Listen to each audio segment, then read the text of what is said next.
Wolfgang Baur, the Kobold in Chief, Kobold Quarterly Magazine, and you are at the Powering Up Your DM description panel. I believe that's correct. I am your sole panelist today, and my voice is a little shaky already, but I am going to muddle through. How many people here are game masters?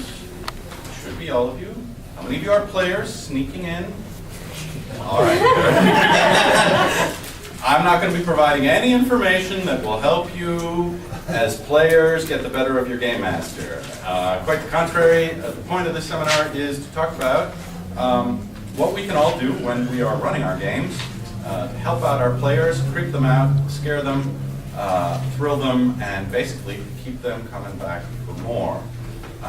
DM description is sort of, for me, it's always been broken down into two areas.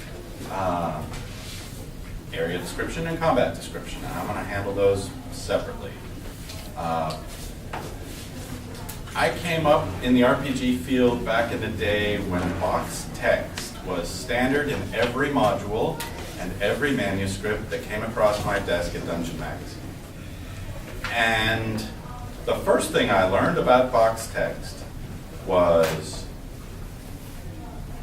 everybody felt a need to write it. Nobody could write it well, and it was always about 200 words too long. So I know that there's not all Paizo materials go down the road of, hey, I'm going to make this read aloud text separate here. And when you're homebrewing adventures, that's a whole nother thing. So let me ask, how many of you are pretty much running adventure paths and standard modules? And how many of that bunch, how many of you actually read the read aloud sections? Not quite as many. Yeah, some. All right, I'm going to call that about 60% of those. How many of you have just run homebrew stuff or hacked together? All right, so it's kind of a split between the do-it-yourselfers and the, well, Paizo's already written it for me. I don't think there's this one approach that's superior. It would just have been easier for me if you had all fallen into one of those camps, but I really wasn't expecting it. All right, so I'm going to address the prepared materials crowd first. When I was editing Dungeon and when I'm writing my own modules, I still write box text, and I give myself the basic rule that if it's over 50 words, it's too long. You lose people's interest fast. I'm sure you've all seen this at the table. One of your best tools, if you actually write out this kind of stuff, or if you're reading it from a Paizo section, is, well, I'd use a red pen or a Sharpie, is marking out stuff that you think you can skip and cutting your own text short. For the homebrew crowd, I would say make it a rule for yourself when you're writing a room description to break it down into 50-word chunks. And the little tip I learned back at Dungeon about how to jam as much description as possible to the players without ever presenting the wall of text that's going to take 3 minutes to read. The sneaky solution is you break it up into 4 or 5 sections and you pretend to let the players talk and explore in between. Right?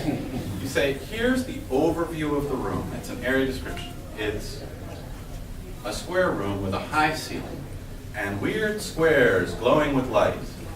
There's a robotic armature of some clockwork, and there are goblins everywhere in the room. Kobold. Right. Now you'll notice I said 3 things, right? I talked about the ceiling. That's a red herring. There's light sources on the ceiling. There's a clockwork armature. Ooh, that's mysterious. That gets the rogue's attention. And the last thing I said is room full of goblins. Well, that's the roll for initiative cue, and that's what they've all been waiting for, is what can we kill, right? So I like to keep 3 items of description in a room description, right? More than that is what I want to get into the room. But the players don't want to hear it because they're most concerned about what's alive, what's hackable, is there a treasure, is there a danger, is there a mystery? It doesn't always happen, right? I could have said the room is full of mysterious rune-carved pillars. Kill that? We can try. But really, 50 words is kind of your maximum, and 3 things, and the last beat of your room description should be the monster or the thing you want them to focus on, because player attention spans are similar to those of fruit flies. They are... That's why I checked whether there were any players in here at the start. It's true, right? We all know this from experience. Player attention span is short. They really want you to get to the point. What's that? Like a toddler. Like a toddler, yes. Use small words of Anglo-Saxon origin. Stick away from the Latinate or complex terms, scientific terminology. Yeah, I mean, if you can say, there's a bunch of gears as opposed to there's a winding mechanism with 3 pendulums and a circular face. You tell them to them when they're actually looking at it and wanting to investigate it. Right. So that's exactly it, right? I described 3 things. It's up to the players to react. They may say, "Hail, friend goblins." That's unlikely. The thief may say, "What is that clockwork thing? And is there a red button that I could use?" And they may go off on some wild tangent entirely, like we slam the door and go somewhere else. But it's up to them, and then you can get to the next level of description. So if you've prepared your first 3-beat piece with the monster at the end, that's the start. The second piece is one of several options, like, all right, let's talk about combat description for a moment, right? We all do this differently. Sometimes we just want to hustle through a combat and say, initiative, dice, damage, yay, he's dead. It's a bunch of goblins, 1 fireball later, this problem is solved. And sometimes we want to make a bigger deal out of this. So, I have a nasty habit of skipping over the gory, violent, bloody, and exciting combat details if I haven't prepped something for it. I don't want to prep every sword swing and every critical hit with a piece of description, right? How many people here actually try to describe combat sort of narratively? And how many just, everybody's trying, not everyone. How many people really just, give me the number, did you hit, how much damage is it? Be honest. Yep. All right, so there's a few. I find myself in that camp when I don't prep, right? Then it's like, numbers, numbers, numbers, the giant's dead. I think we lose something when we do that. I think our players can be a little disappointed when the spotlight isn't on them. So here's what I prep to improve my DM description during combat. I save myself a ton of time by saying there's only going to be 3 interesting moments in the combat. I like the number 3. One of them is, here's a description for a critical against this monster, right? And I say, well, it's a giant, he's going to take a hit to the knee. And, all right, giant takes a hit to the knee, he's sort of down, his head is closer to the ground, even the halfling can reach him. That sort of thing. I think of that ahead of time and I write down, all right, there's my 1 sentence, here's a critical hit. Or, crit against goblins. Head sails like pumpkin across room, bounces off clockwork armature. Hits the red button. Head hits red button. Yeah, no, that's the crit miss. But, all right, so what's the critical? And then maybe 1 or 2 moments, this is what I always forget when I'm running, 1 or 2 great moments for the monsters, because I know we all like to put the attention on the players, and they're busy fighting for the spotlight amongst themselves. I do this, and I do that, and they'll help you with the narrative of their character, right? They're going to tell you, my paladin strat full today, and I take out the 2-handed sword and go golfing. All right, Dudley Do Right, thank you for that description. We get a sense of what you're doing. But the monsters aren't going to get that level of, descriptive love unless you provide it, and they're your monsters, and so I prep like critical hit and maybe 2 monster descriptions. If it's a bunch of goblins, I may be somewhat limited.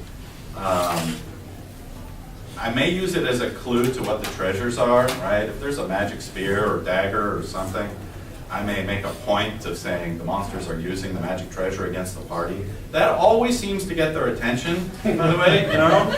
The goblin stabs you ferociously, and that sword, the blood runs off the sword like Teflon. It's, you know, your wound is grievous, but his blade is shiny and new and ready to stab you again. I mean, that's... I want one like that. Yeah. Sneaking in hints to the treasure is a little gimmick I use sometimes. That's my third gimmick. Oh, right, another monster gimmick.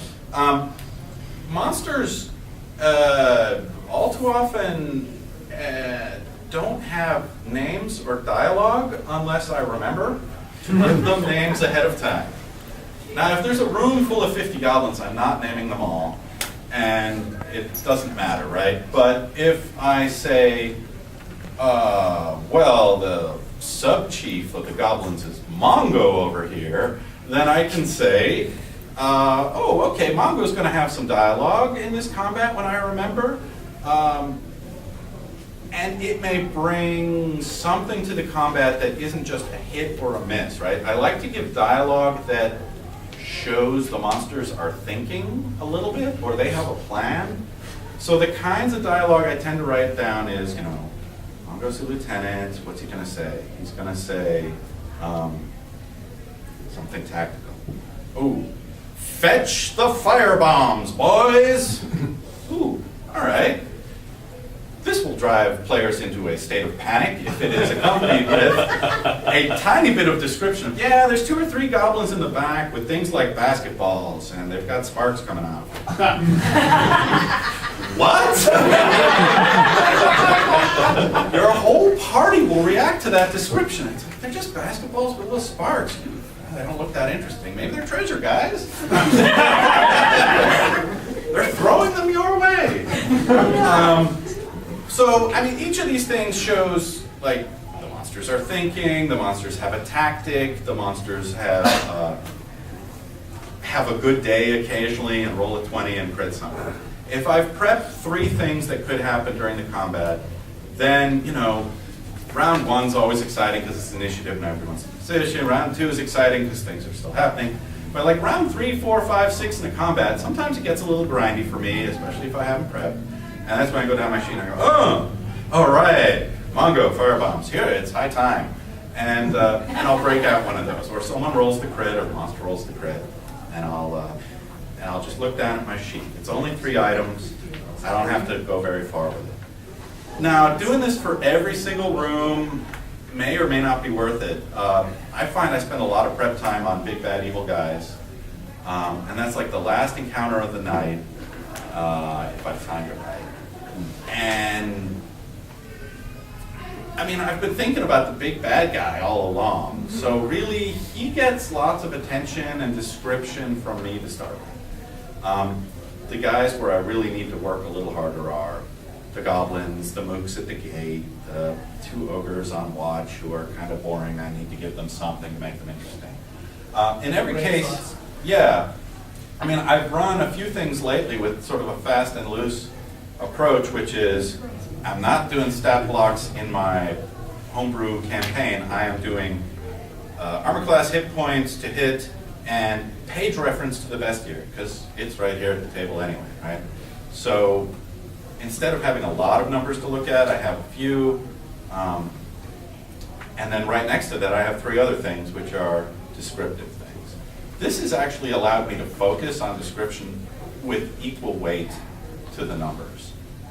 We're going to spend time on the dice. That's part of the game. It's easy for us to remember. The description takes a little prep, so I would encourage everybody to at least try this for a couple of encounters and see what you think. Maybe the technique doesn't work for you quite the same, but maybe 1 or 2 elements do. So of the people who don't do narrative combat at all, and there were like 4 of you, right? Is that something you want to change, or is it working for you? It works. It works. Me no care, me kill. That's all they want. And I have those me want groups blood, too. me want stuff. Yes. I mean, the core of Dungeons and Dragons and Pathfinder and every role-playing game in its line of descent is, 10 by 10 foot room orc with pie. It really is. That's Monty Cook's line. It's not mine. But I enter the room, I kill the orc, I take his pie. And yeah, it really is. I gotta get that violence and then loot. I still think there's room for description in those games, maybe less in the combat portion of it, but when it comes to the loot portion, right? I'm trying to go in the natural progression of the encounter. We talked about the room description, we talked about the combat description. Loot description. Two ways to go here. You find X, Y, and Z, let's move on to the next room. The other is, well, you find a thing, you find a piece of paper, you find a potion, and forcing people to do the whole detect magic, identify, routine, right? And we've all seen I've seen every single group does this a little differently, right? Some people just say, I'm just gonna give them what it is, and other groups say, no, I really want you to burn that spell if you want to know all the details of what the magic thing is you found. And I'm gonna get to your question in a second, Okay. but I wanted to ask first, how many people are of the school, I'm just telling them what the treasure is. I'm not gonna make them make lore checks. It's wasting my time, they could be hacked. All right, how many people you gotta make at least a skill check. All right, and how many people you're really not finding out anything without detect magic or an identify, the good stuff, you've gotta burn spells. Okay, interesting. Quite a split.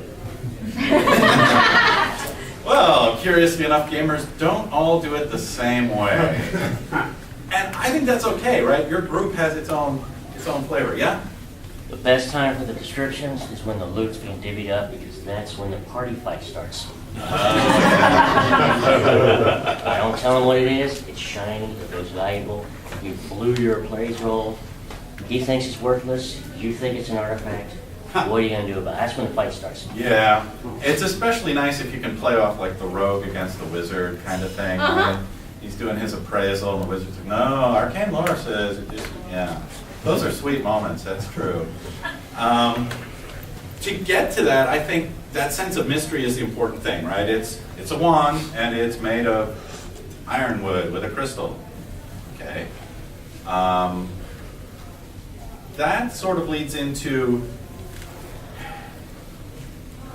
well, I mean, you said it, right? It's shiny, it looks valuable. I think it's useful to have a tiny little table around things like gemstones and magic items that are sensory words. I use these as dodges to avoid telling them anything useful. But if I have a list of, oak wand, unicorn horn wand, it's like 5 or 6 things, and I've tucked this into the magic item section of the rules. It's like every time somebody says, I really want to know what it is, I'll tell you. I'll tell you what it looks like. I'll tell you it has a spiral shape. I will tell you, what kind of gemstone it is. That's not really what they want to know. They want to know is, what does it do for me, right? And the longer you hold that back, the more Everyone wants it. the more everybody wants it. Yeah. It's sort of a sales technique. You can't have it.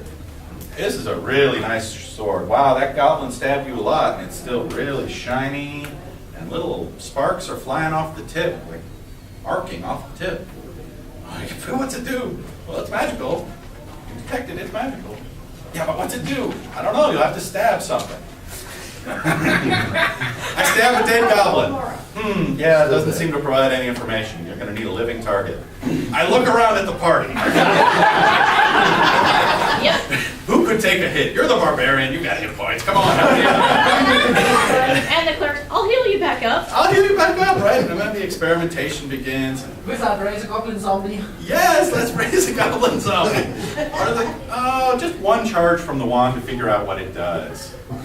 This is where that part where you earlier calculated the volume of the room and the volume of the done that. Comes in really handy. You can say, well, you know, I told you guys, like in the very first sentence of my description, 20 by 20 foot room. And, Scotch marks on the walls. yeah, with scotch, right? Exactly. But there's goblin blood all over it. You must have forgotten.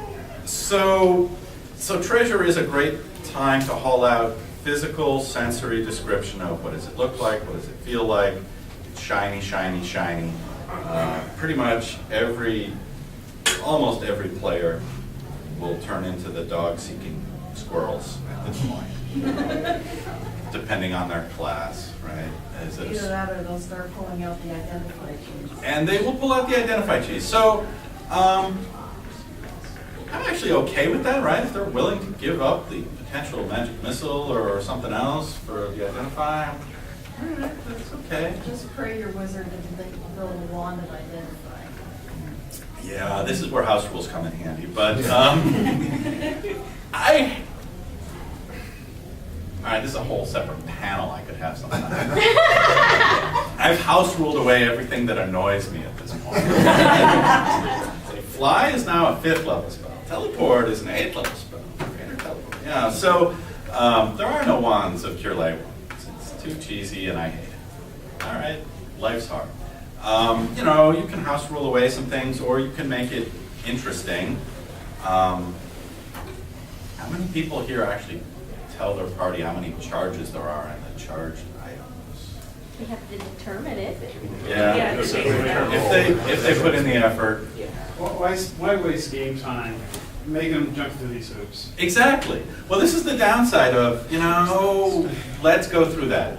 And so I think it behooves us as game masters to haul out you're going to need magic to identify that with some caution. It's a +1 dagger. If you're a 5th level party, no one's going to get too excited, right? Okay, it's +1 dagger. That's nice.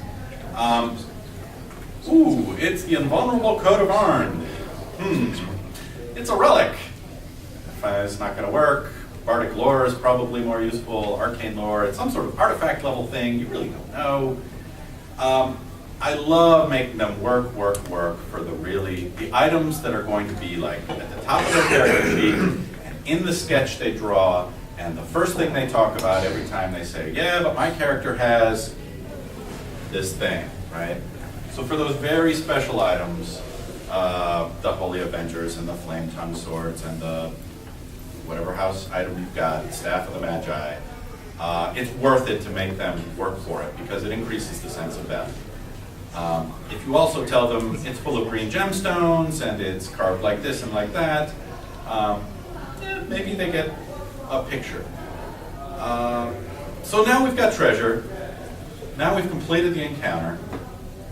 I want to talk a little bit about leaving the dungeon. How many game groups ever leave the dungeon? What? Okay, well. Or exactly, how many game groups never enter the dungeon? I mean, different rules apply when you're trying to provide narrative and description outside of the stylized approach that, fantasy RPGs take to the dungeon adventure or the overland adventure. I think there's a place for, put this, careful misdirection around NPCs. You want them to get to know the barkeep and the alchemist who sells them healing potions, and maybe you have a magic shop and they buy and sell stuff there, maybe you don't. Maybe you have a patron who gives them adventures. They're going to know a few recurring NPCs, right? And my take on how to do better description there is just relentless repetition of one or two elements, right? Elementor's got a staff and a beard.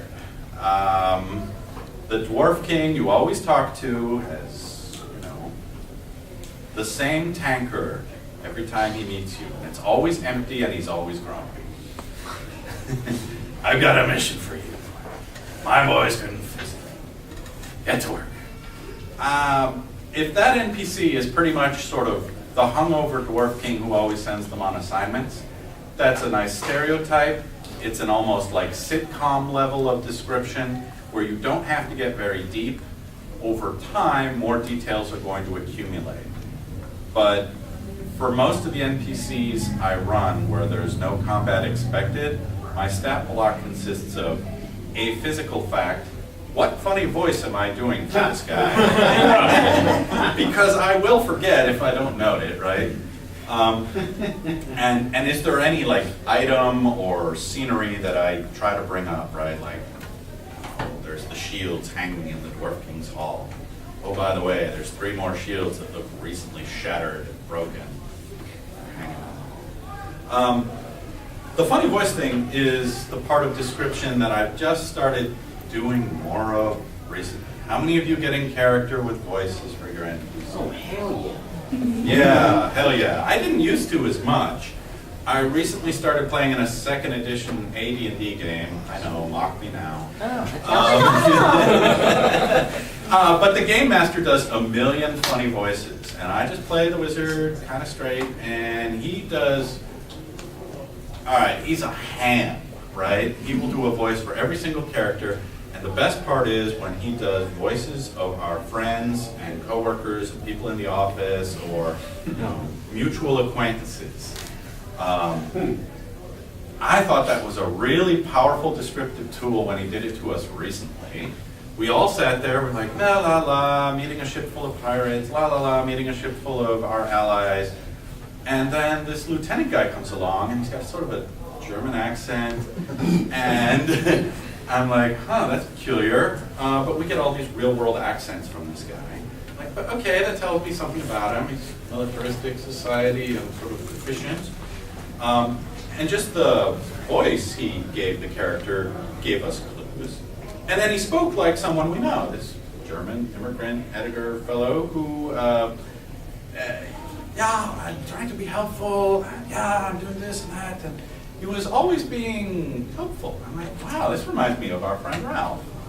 Huh. Well, then Ralph decided to be really helpful. He's an NPC we met in this session. And he's like running off into the fray of combat. Like, oh shit, Ralph's gonna get killed out there. And like the whole party was like, we gotta save that NPC. And we've been tricked. It was a game master trick, right? You made us think it was Ralph. You're just doing Ralph's voice, and now we're all committed. I don't want to go out there.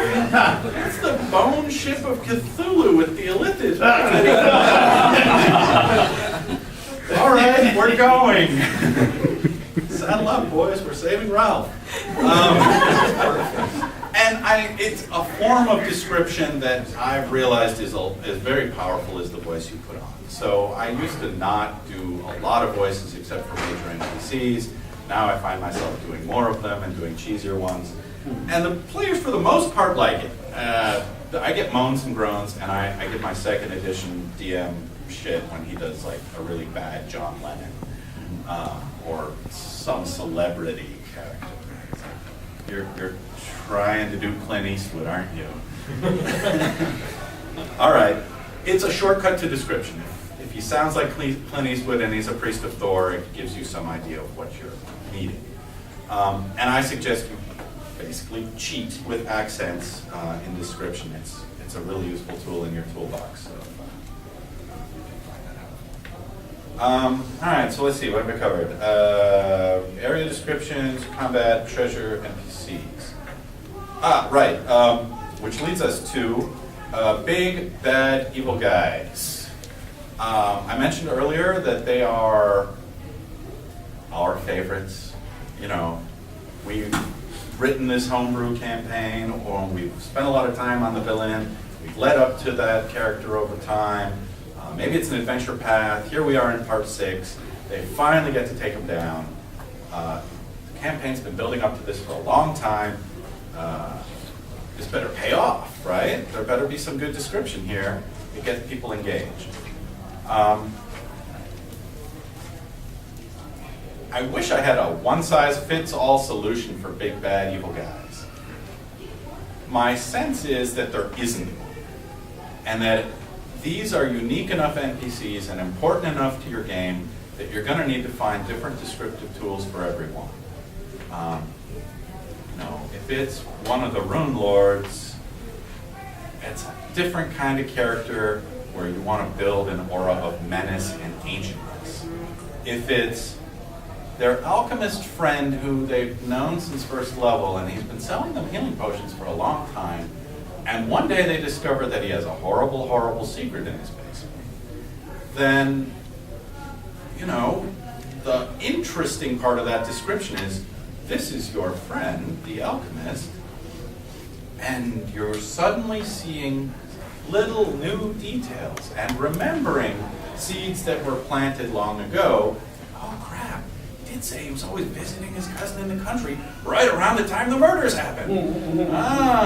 Right, when the light bulbs go off. Now a lot of this is plotting, right? You've planted those seeds early on, and you're getting them to pay off now. And the adventure paths are awesome at this, fighting their way up the chain of command of the monsters and learning more about what's going on there. Yeah, I wish there were one size fits all for big bad evil guys, but I find myself spending enough time on them that they already have a name and some dialogue, and I pretty much know what they're going to do on a critical, and I know what treasure they're carrying, and I'm going to mention that. And all the things I've talked about before are important enough that they're going to come up. So I want to hear from you guys. How many of you have had a big bad that really clicked and went off and was, appropriately epic? Really? Not everyone? All right, sometimes. How many of you think the big bad evil guy actually requires additional work beyond what you have in the adventure path or your own tags? Yeah. I kind of fall on that side. I've run enough campaigns that I've had hits and misses.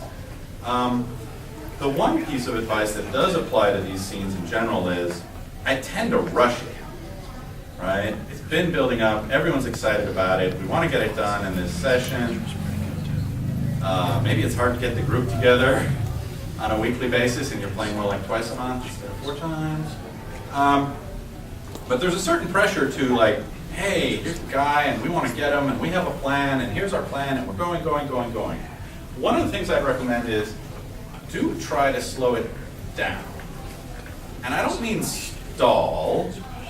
I mean, give them time to sort of savor the big final victory when it's going well, and even more importantly, ahead of time, think about your reverses.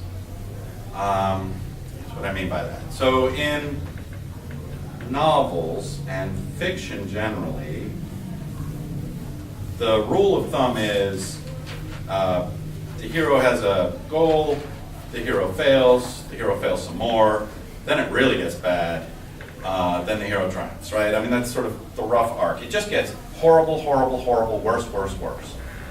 What I spend time thinking about in description is often, what's the treasure, what are his powers, do I understand the stat block, what are his tactics? And I don't necessarily think about where are the reverses in this battle going to come. Sometimes I don't know. And sometimes I can plan them cleverly ahead of time. You don't know how the dice are going to roll against the big bad guy. But you should have some things in your back pocket that are going to make things go to complete shit for the party in the finale, right? And maybe it's in the adventure path and maybe it's not. But here's 2 of my favorite tricks. One is the prepared villain. The guy who's already cast anti-magic shell, right? The guy who's already armored up, and describing those defenses, instead of just saying, hey, your spell doesn't go off, right? But spending a tiny bit of time, not stalling, but describing, that fireball, it sort of just dies out in a circular shape right here on the map. Draw that in. Just right there, it dies out. And let them make the connection, right? Oh, shit. Magical defenses. Yeah, we should have figured that. Or it could be, a shape-shifting villain. You spend a little time on, well, he's taking his real form. You thought he was a living, breathing thing. But that all drops away from his face, and you see the bone and the tattered bits of muscle and ligament. And the voice that you always thought was just sort of a hoarse whisper, that's the corpse voice coming out. It's like, oh crap, he doesn't have a sore throat, he's been undead all along. And, you know, so those reveals and those, oh shit, we thought we were fighting a wizard, but it's really a lich. Those are reversals. And the other one is mooks. God, I love mooks. And I'm going to blaspheme against PaizoCon here by calling attention to a 4th edition mechanic I like, which is the minion mechanic. It's the only part of 4th edition I'm using in my Pathfinder games, oddly, which is one-hit kills, right? They're just monsters who die if you hit them once. And they're fantastic scenery, right? They're just terrific. I get to take 30 minis. Yeah, the Lich says some words, and creatures rise. Okay, here. That's 40, wait a minute. I'm going to take my time putting these out, guys. Yeah, oh, and over here, and right behind the party. 50, oh, I'm 5 short. All right.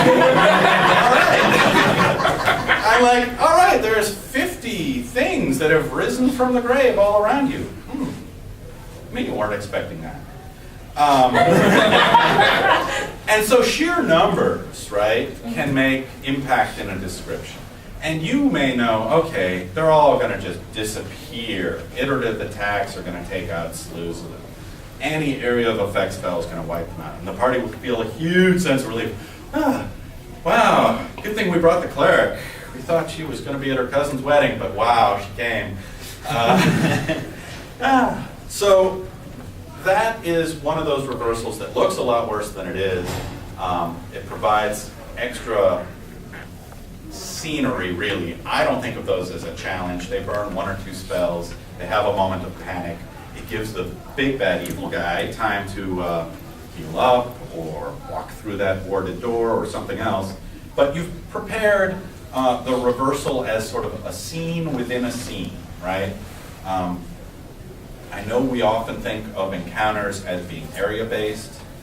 I sometimes think of encounters as beat, beat, beat. It's like you roll for initiative, you've won the fight. Oh, by the way, I just published the Monsters of Sin PDF, and it includes something that I've been waiting to spring on you guys. Yeah, here's a new monster you've never heard of, the Horde Golem, right? And the reversal. And I want to talk about the Horde Golem. So this is the value of surprise. I published something called the Monsters of Sin series. So far, Avarice and Envy are out. They're just what they sound like, monsters that tie to specific sins. And in Avarice, there's the Horde Golem. I love this because it goes back to the treasure point. It is, you killed the big bad, and you don't realize that those coins trickling off that giant pile are anything unusual. And then you realize, well, you know, isn't it funny? I made my DC 30 perception check, and those 2 gems are sort of lit from within, and you know they're kind of placed like eyes. And then the whole horde animates, and they say, "Oh shit, that fight seemed too easy." Now we got the new one. The treasure we want is suddenly. We're gonna have to fireball that. Oh, we're gonna. Yeah, you know, it's reaching for you with claws made of wands. Actually, you know, one hand is probably some kind of magical sword. That index finger looks like a vorpal blade. Yeah, it's a terrible shame. You're gonna have to fight that claw, or you could just let it hit you. This not happening. But I mean, it's a dilemma, right? And it's a surprise and a reversal. So I like having beats. The initiative, we've won the combat, or we're winning the combat. Oh no, we're really not winning the combat. And then, hey, it's treasure and recovery and maybe a surprise. It's more work to prep an encounter that works on beats like this. There's a whole theory of how it works in Hollywood screenwriting. We're not writing movies. I would just take the parts of that you find useful, right? The rhythm of the combat, having prepared a description for things go bad for the party. But okay, those are all of my tips and tricks that I had prepared. I am going to take a few questions on stumpers and areas where you would like. Do you find you ever prep when the party misses? Because that's where my descriptions always fail. It's easy to describe hits. Sure, because that's a success and everybody loves success. Misses, well, yeah, I don't usually prep them. Partly because misses are tough. I don't know whether I want to pick on that character at that time or whether it's, I mean, like the critical hit, critical failure type decks are fun for this because you don't need to prep it, right? Just pull a card. And I don't prep them, but there's no reason you might not, right? If that's like your personal weakness or something you'd like to do more of, then maybe you just write down 3 or 5 or 10 misses. You know your player characters, right? It's like, okay, these are the paladins' 3 big misses. This is the halflings' misses. And you sort of personalize it to the characters. But it's their characters. I am fortunate enough to role play with some people in the industry and some people who've just been gaming a long time. And they often do that for me, right? They're willing to say, oh, I screw up, I trip over my staff, my animal companion got in my way, I kicked the dog. It's really unfortunate. Kicking the dog and lighting your own pants on fire. Yeah, you know. They're trying to teach me to levitate. Yeah. They're allowed to be funny too, right? It's their character who's, maybe that's the problem here for me. It's like, I feel like they've already missed badly. And now if I'm going to mock them for it, I would rather have them engage in some self-mockery and take it lightheartedly than rub salt in it. All right, we got a lot of questions. I think you were first. I just wanted to actually add into that because I don't usually prep misses unless I'm actually using it to sort of play into whatever the villain they're fighting. Like if the villain is supposed to be a master sword master or something, right, then you might want to prep a couple particular misses talking about the way, you know, they weave around the attack or something. Right. I mean, you never want to over-prep these things because, you know, critical hits and critical misses are rare, even in a longer combat. You're not going to need 20 of them. But I think it's good to have 1 or 2. Actually rip on that and go and say, like, with a miss, if you kind of have a good understanding of the creature's defenses, like a big, heavy, tough thing, maybe you did hit it, it just didn't hurt it, and that kind of stuff. Well, and that can be nicely terrifying in its own sense, right? It's like you hack into the demonic beast, no blood comes out, the skin splits, but it doesn't seem bothered. Yeah. Or undead. That rapier goes in, rattles through the rib cage, doesn't seem affected. Yeah, I hit it, but I'm not really. Should have hit it, but you thought about stance. Yes. Yeah. I hate it when that happens. Well, I mean, sometimes you can sow a nice seed of doubt. Like, should I have spent the money on, you know, silver plating? I don't know. Cold iron? What? They may doubt themselves, and that's good too. All right, so yeah, misses are a little problematic. I find no matter how short I keep the descriptive text, my players mock me for describing 3 things in the room and then, oh, there's monsters. Always. Well, you can change it up, right? If they've gotten wise to your pattern, you might want to prep a couple of rooms where you go off the reservation, right? And you throw something at them in a different sequence. And by that I mean maybe you put them in a really low information environment. That's always fun. The lights are out. Your dark vision isn't working. You don't hear anything. No, it doesn't seem to be a sphere of annihilation through the portal. Your pole comes back out. Try that. But no, there's no light, there's no nothing. And then give them like 1 piece of information at a time as they work for it, right? Well, the room's black and you still don't hear anything. We throw something in. Okay, you hear the coin bounce. Yep. On something. All right, there's a room. We throw in a torch. It goes out. Yep. We throw in a magical light spell. Ooh, lasts for a moment. You see flagstones covered with runes, and then the dagger goes out. Yep. Oh, come on, man! That can make me burn the continual light. Yep. Yes, I am.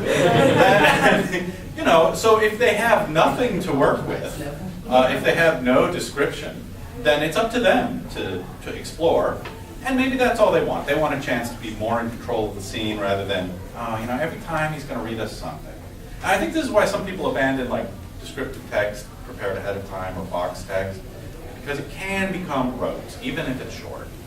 I like to have it, even if I'm just riffing on it, because if I don't have anything, it's like, there's a dragon. It's not good. It's nice to have the box text. It gives you an idea of what the room is supposed to look like, but reading it seems kind of forced to me. It does, and sometimes it's just one sentence and I can read it or I can paraphrase it. Paraphrasing is wonderful, right? It's like, oh, those are the key words. Sometimes I'll go in with the highlighter. These are the 3 key words. Make sure I get those into whatever I say.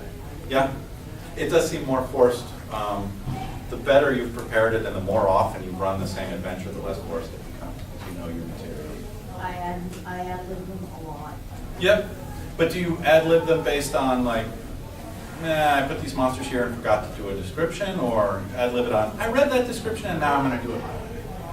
More the other. Yeah. Because sometimes I don't like the way they word them. I don't like the way I don't like phrasing. Yep. So. Well, I think this is grab this and stuff it over there. Or Yeah. throw that out entirely.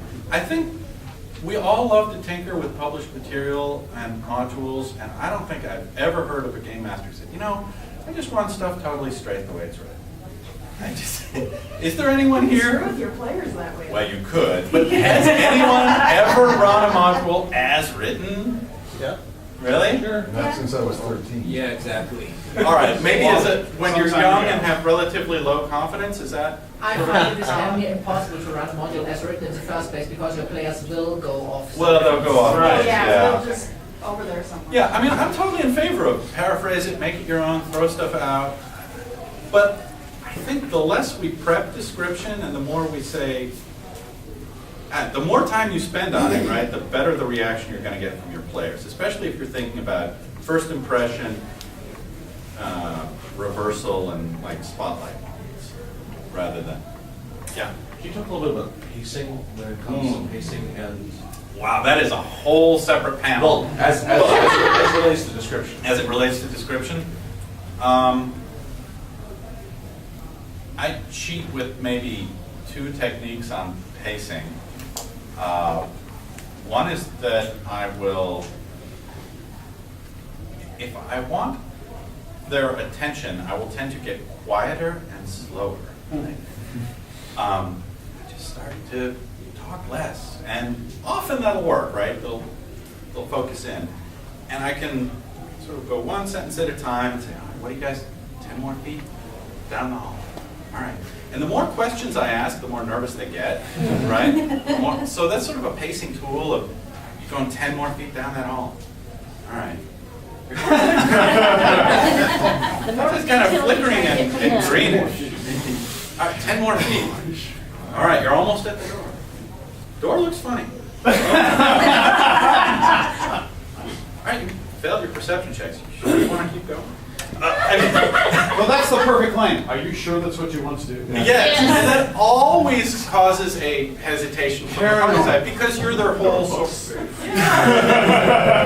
didn't find the Don't trap. see anything. Yeah, the non-information response is so useful, and it's not really descriptive, Roll a right? wisdom check. Yes. When he says that. But it slows the party down if they're like, go, go, go, go, go, and you want to bring it back. Now, the other direction, right, if I want to increase the pace, and I want them to start picking it up, and actually I've seen Mike, our 2nd edition guy, do this a bunch, is, you know, he'll just start saying, okay, well, time passes and, right? I think we're a little too quick to give the players time to like, oh, I want to do 6 things and 12 other things, and then I want to do 6 things. It's like, you know, you don't really have time for that because you hear the bats screeching in the cavern beyond. Sure you want to read that lore? All right. How long do you want to keep reading that? Ooh, the bat screeching is closer. Right? So you can either make them slow down by asking them to confirm what they're doing and adding little bits of completely bogus description about the environment around them, red herrings everywhere. Or you can speed up the pace by alarms, mysterious noises, the sense of description and the walls closing in will usually get them to act.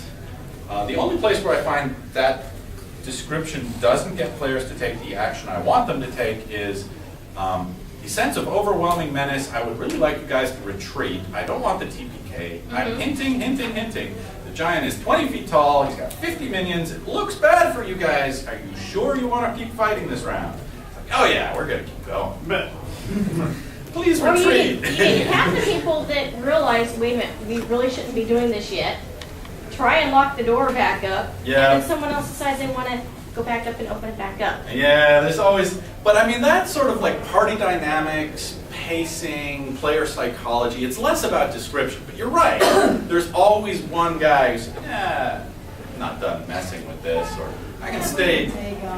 Yeah, I can spend one more round looting before the Legion of Orcs gets here. Well, actually, you can't. I love messing with them when they decide to do a party split. Yeah. I love that. But that's hard. It's tough for them because they split their resources. It's tough for you because you need to give two streams of descriptive information, right? And it's harder to be good at description for two streams at once. You can do it. Yeah. But I think game masters should not always encourage splitting the party. Well, my either. groups have started realizing the fact that I enjoy the split up so much. Yeah. We've got a couple that actually do everything they can to keep everybody together. They're learning. Yes. You've mentioned red herrings a couple of times in your Oh yeah, I love red herring. I do too. How It's do you low in keep your- cholesterol. Yes. How do you keep your players from spending the entire session looking at the lights in the ceiling? Yeah. Just don't use it too much. Well, don't use it too often is one thing, right? I mean, there are sessions where I used to not break the fourth wall at all, right? I would just say, here's what you see, give me your action, here's the monster action. Lately, the last 5-6 years, I've started just saying, all right, this session I want to do this, right? I want you guys to get out of town, get to the dungeon, do some exploring. That's sort of my vision of how this is going to go. You may have other plans. Or I'll ask them, what do you think we're going to achieve here? That gives you a sense of how much red herringness is good. The other thing is, some players and some red herrings are just way more fun than the adventure is written. Well, it depends, right? If you're not really into the adventure, or the players are like, we're kind of stuck, we missed a vital clue back a while ago, then maybe they just want to kick around and fart around the way players do, and it's like, we got a plot here, let's move it. It isn't going to help, right? And I would say a little bit of descriptive red herring is fine. What I wind up doing, so as not to drag it into, oh my God, you and your animal companion again. I don't care what you feed him, he's fed. Too much information. Is eventually one of the red herrings turns out to be, oh, that clue that you need, right? Mm-hmm. I mean, you have a lot of control steering the plot. Yeah, red herrings to taste. This is really a matter of you and your group's preferences. See, but then the problem with that is if they do keep kind of investigating those dead ends, yeah, and you do give them, I know, then they think then they're going to continue to do it because you're enforcing. Right, but this is sort of my beef with sandbox play. Sometimes it's not a set of red herrings. It's just a set of information, and it's just a wide open field, and you're basically saying, I trust the party to do whatever the heck you like.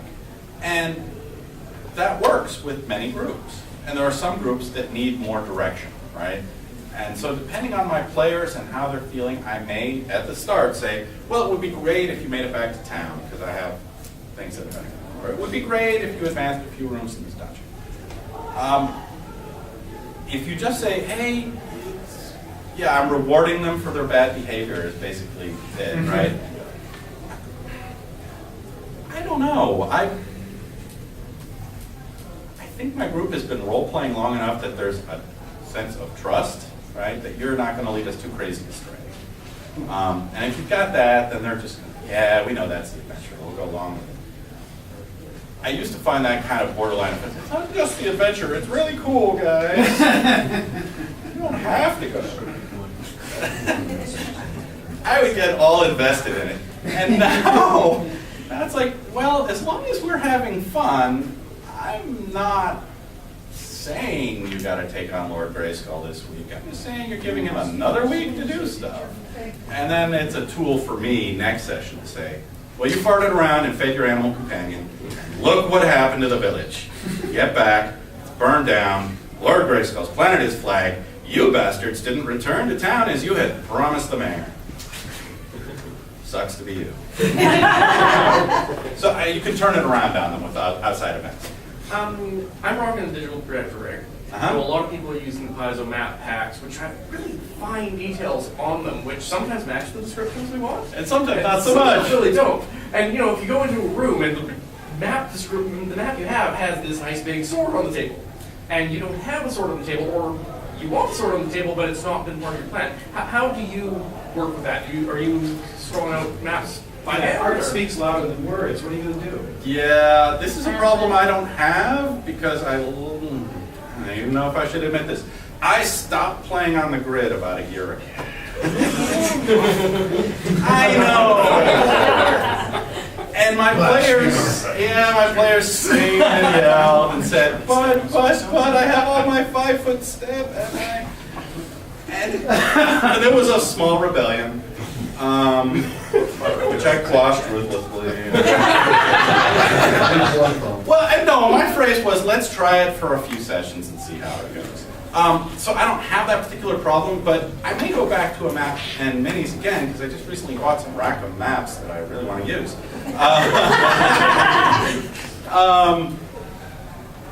So I don't have a solution for that. We are rapidly running out of time. I think I want to take, who hasn't asked me a question? You both haven't asked me a question. All right, I'm taking this one because he's closer. I'm sorry. Just plan on the villains and the dialogue. You keep dialogue real short, of course, but what happens if you have your short dialogue planned and the dwarf charges him anyway in mid-dialogue? Second messenger. Yeah. And then you find out what his evil plot was and how he started it. The dwarf falls in the pit. I think those are all excellent. The other one I like is, if you interrupt me while I'm reading the description, then I'm not going to mention the glowing green orb that was at the end, and you won't know about it until someone asks, what's that thing on the map? Oh, that's the glowing green orb. I was going to describe it earlier, but the dwarf's charge kind of distracted me. Right? So remove the information from the description. Don't give it to them, and if they complain later, you just say, you should have let me get one more sentence out. All right, you've been a great audience. Thank you very much for your comments and your questions.